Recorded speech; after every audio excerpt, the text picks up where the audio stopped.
მადლობა ღმერთს გიორგსა და როდოსას. აი ჩამალოს ასეც ითქვა რომ მაცხოვარი გაახორციელდა ჩვენი ცხოვრებისათვის. სიკვდილის თვალისაგან ჩვენს გადასასვლელად. მოვიდა ყველაზე უბრალოდ, ყველაზე თანდაყოლად პირველი მისი შობის ამბავი წერსებმა გაიგე სამგელოზურისაგან და ბაგაში მიზანიებს. ამით ჩვენ ყველას გზა გვიჩვენეთ სიკვდილის თვალისაგან როგორ შეიძლება ადამიანმა დაიცნას თავის სულისთვის. და ჩვენი გადარჩენისათვის ხატი მონისა შეინიშნეს. მაგრამ მაინც არ დაუჯერეს. სახარებაში ამბობს ნათელი მოვიდა სოფლად და სოფელმა ვერ იცმიდა. და რადგან ნათელი ვერ იცმის, იგი მისი ქადაგებაც, მისი მცნებაც ბევრმა არ მიიღო და არ დაიჯერა. სახარება ამბობს, რომ არჩევანის გაკეთება ვინსად მოხდება.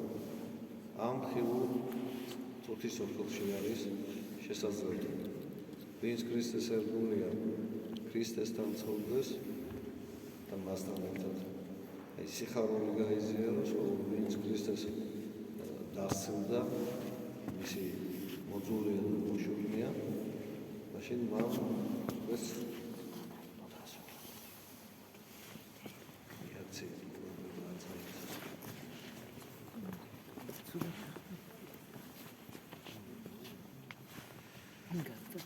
მაშინ ის ეშმაკის ხარეს დგება თავისივე ნებით, თავისივე სულობით. და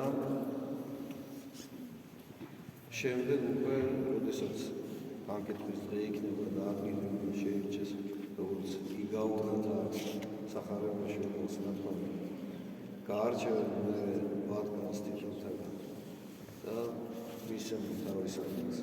ეს ყველაფერი აღარ ურავის ნოეთები ამ ცხოვრებაში, ამ წუთის სოფელში უშრომლობ ღვთის ერთგულების გარეშე მან შეიძლება სასופველი დაიმკვიდროს.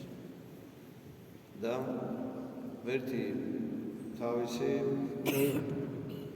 ქადაგებით, თავისი ცხოვრებით და სასწაულებით გვაყენებს და გვაჩვენებს სწორ გზას. შეიძლება ხდება კითხვა, რომელი არის მართალი, რატომ ამას დიდი განსჯა. ერთი წმინდა მამა ამბობს, რაც უფალს უნდა ის მინდა მეც. რაც უფალს არ უნდა და არ მოსულს ის არც მინდა და არც მომწონს. ღმერთს სჭირდება წმინდა გული, არა პოლიტიკა, არა რაღაცა სიბრძნე, ამაოდ ბრძნობა. ღმერთს სჭირდება სუფთა გული. და აი ამ გულის სიწმინდით ღმერთი იცნობს, ვინ არის მისი მოყვარული. გახსოვთ, მოციქულთა საქმეში წერია ანანია და საფირას ამბავი.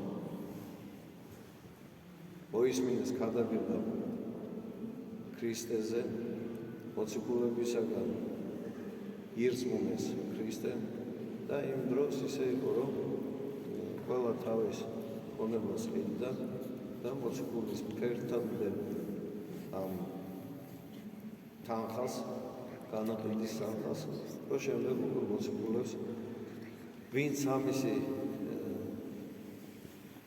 საჭიროებას განიცდიდა, მათთვის დაერიგება და ყველაფერს ახლა. ესე იგი, ანანია და საფირა გახდნენ ქრისტიანული თემის წევრები და გადაწყვეტეს, რომ თავისი მიწა გაეყიდათ თողოთ ერთმანეთში მოილაპარაკეს, რომ გაყიდნენ სხვა ფასად და იტყოდნენ მოციქულის წინაშე სხვა ფასს. და მოდის ანანია და მოციქულთან პეტრესთან და მის ფერდით დევს განაყიდ თანხას. და ეკითხება. პეტრემ გულისმა ხო როიტყურება. და ეკითხება ანანიას. ანანია, განა შენ შენინებით არ აირჩია, რომ ყოფილიყავი ამ თემის წევრი. რანა შენ ეს ქონება შენინებით არ გადაწყვეტეთ ცოლ-ქმარმა, რომ გაგიყიდეთ და მოგიდეთ. თქვენი იყო, თქვენ აირჩიეთ და გახიდეთ. დიახ, ესე. მაშინ რაღაცა მიხურეთ, რატომ მოგულეთ მე. გაგიდეთ სხვა ფასად და სხვა ფასს. და მაშინ ის საშინელ ესეთ განაჩენს უცხადებს მოციქული.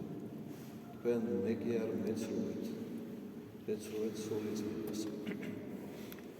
და იცოდე შენი დამფლები, ანუ დამფლელთა ფეხები აი კარების ზღობზე დგანა. და ესე უსულოდ დაეცა ამანია. განუყევო სული წაიღეს და დაფლეს. მოვიდა საფირა ძორი. ეკითხები.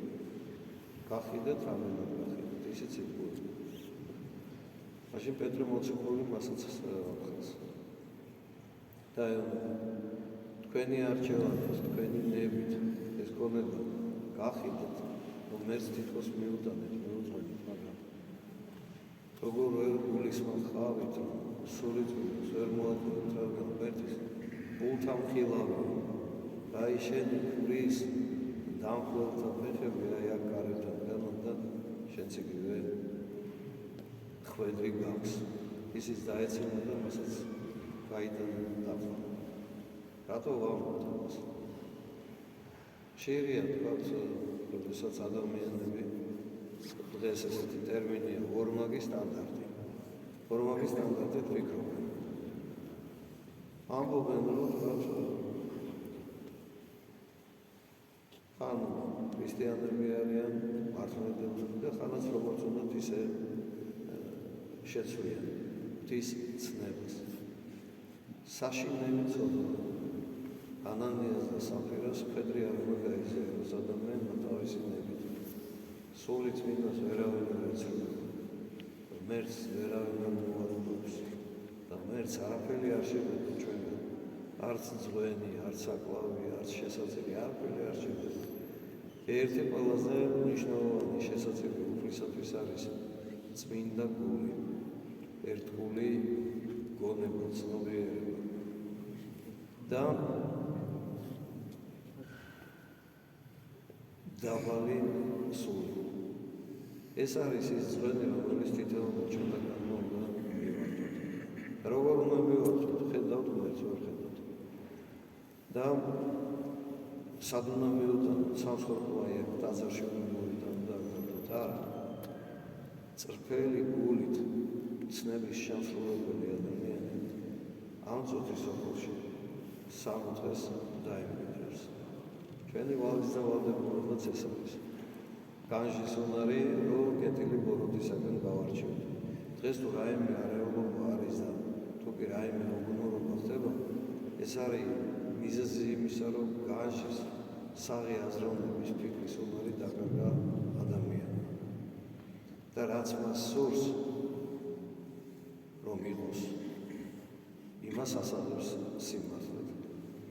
და ჩვენთვის ადამიანისათვის სასურველი ბევრს სინამდვილედ უნდა რომ შეასწავლოს. მაგრამ ეს ესე არ ხდება. ჭეშმარიტი და მართალი არის რაც უკრავ მათ გვარი. არა გასკლა და არ მივიტყვა. არ გინდოდეს. სხვისი არაფერი. და გიყვარდეს ღმერთი ყოველთა და ყოველთა გულით. შენ და მოყვასე შენ. ვინც დღეს ფიქრობს, რომ ქრისტიანიც იქნება და შფოთსა და არეულობაში მონაწილეობას მიიღებს, დაფიქრდეს სანამ ნაბიჯს გადადგოს. თუ გადადგოს ნაბიჯს, დაფიქრდეს სანამ ჯერმილებიანი არ იქნება. რადგანაც მერე უკვე რა სამოსელში და სადაც გვიპოვოს ღმერთმა, იმ სამოსელით და იმ გარემოში გამსაჯოს ჩვენ. დღეს იშვა ღრმა იესო ჩვენი ცხოვრებისათვის, ჩვენი ცხოვრებისათვის. რო გამოგვიხსნას სიკვდილის ტყვეობისათვის. და სიკვდილი რა არის? წმინდა წერილი ამბობს. ადამმა სცოდა და აი ამ ცოდვით შემოვიდა სიკვდილი. შეიძინა სიკვდილი. ესე იგი, ცოდვა რას ეფუძნება? სიცრუეს ან შეხედულების ან თავისი ნებით რო ადამიანი თავს მოითმობს. და ამ სიცრუით ფიქრობს, რომ ღმერთს მოატყუებს. გახსოვთ, რომ სამოთხეში როცა მოიკითხა უფალმა ადამიანს სადახა, უთხრა აქ ვარ, რატო იმალებ, იმიტომ რომ შიშველი ვარ, რა იცი რა შიშველი ვარ. სხვას დააბრუნდა, შემდგომ ქალი მეგობრად მომეცი, მან შემოსთინა. ადამიანი, რომელიც თავის შეცდომას ვერ ხედავს, ის დაღუპვის გზაზე დგას. მოუნანიებელი სოდვა მრისხანების, თავაშორების, აღიარაღების მიზეზი ხდება. ამისი მაგალითი არის სოდომი და გომორა. და მოუნანიებელი სოდვა მრისხანებაში გადასდის ადამიანს. და არიან მრისხანელი და გაბრაზებული.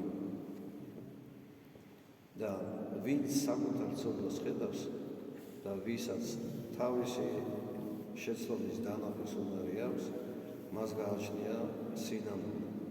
და სინამდვილე კიდე შობს მობიერებას და სხვის მიმართ თანალობას. ამები ამბობენ სასწრაფოში, ამ საავადმყოფოში. ავადმყოფი მეორე ავადმყოფს არ გადაიკითხავს, იმიტომ რომ ისიც ავად არის და იგივე სნეულობით არის შეფლობილი. და აი ამ სასნეულო სახლში ავადმყოფები ერთმანეთის გულშემატკივრებიც კი არიან. მაგრამ ვისაც ეს განსაცდელი არ გამოუწია, თავი ყველაზე ძნად, ჭკვიანად და ყოველთვის უცოდნად მიაჩნია. ეს დაღუპვის გზა არის. უფალმა გვასწავლა, თუ გადარჩენის გზა როგორია. თავდაპირველად ღვთის მორჩილებით, ღვთის ამცნებების, ასრულების სურვილი. ყველაფერს ახლა ვერ შეასრულებს ადამიანი, მაგრამ ღვთისთვის სურვილიც უკვე შესაძლებელია და გასახარებელი არის.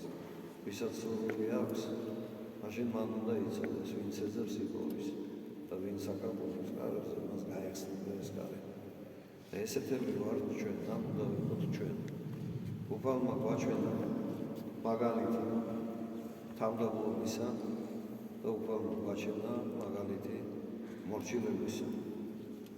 და ჩვენს მისი მიბაძვით დავემკვიდროთ ამ ხილული წუთისოფლიდან. უხილავ ზეცეულ არტს სამყაროს. ვინც ვიქნებით მორჩილებისა და თავდაპირველი ღვთის იმაში. ილოცავთ დღევანდელ დიდ დღესასწაულს. ილოცავთ ღრმა იესოს განხორციელებას, შობას და ღმერთს თხოვთ იესოს, რომ მოგცეს გაჟის უნარი და დაიბადოს ჩვენს გულებში, გონებაში სინამდვილე, ჩვენი შეცდოდებისათვის, შესწავლებისათვის და მოგცეს ერთგულება ღვთისა. და ღვთისადმი ერთგულების ბევრი მაგალითი არსებობს. თუ ღირსი მამების, დედების, თუ მოწამეების, თუ წინასწარმეტყველების უამრავი მაგალითი არსებობს ამისი. შორს რო იტყვიან, წასვლა არ სჭირდება ადამიანს. ვინც მოისურვებს, ყველაფერს ნახავს. ყველაფერზე პასუხი წმინდა წერილში და ყველაფრის მაგალითი თავად უფალი არის. პირველ რიგში საკუთარ თავს უსურვებ, მერე თქვენ ყველას გისურვებ, რომ ღვთის ერთგულებით, ღვთისადმი თავდაბალი მუშაკობით, უფლის ცნებებით, სიარულის ძალა მადლი და შეიძლება მოგცეს უფალმა დღევანდელის მადლით. ამინ. ჩვენ თანაც ღმერთს.